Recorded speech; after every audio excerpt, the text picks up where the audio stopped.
凶手的亲情50听到这个代志，拢真着惊。记者打电话有联络到凶手的老母，伊讲后生无甲伊做伙大，趁钱嘛拢无摕回来。伊管这个后生是管袂赢，这个后生做完了嘛无甲伊联络，伊是看到新闻才知影后生来杀害着警察。这老母对这个后生是失望痛心，讲家己做的，家己负责。你是不是就是要置人于死地？涉嫌凶嫌杀害2名警察，被抓到的是迄个态度看起来无甚物后悔意思。因老母讲到这个后生嘛是失望佮兼无奈。因老母讲看到新闻才知讲后生杀死警察，当时嘛讲。嫌犯的老母户口设伫高雄的凤山，目前人住伫台南，因查某囝遐。讲到凶嫌过去甲出来人的互动，当地里长嘛有话要讲。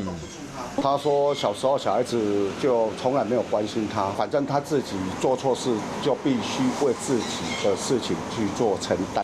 治病得外野服刑的涉嫌的凶嫌是强盗罪受刑人，刑期8年4个月，申请8月13到15等去找探亲，因不依法探求的脱逃，杀死警察，无想要服完刑期。117年才能够期满。他逾假未归，这4个字太沉重了，而且逾假未归，可能主管他就会追气的，就会打电话，狂打电话，甚至会 call。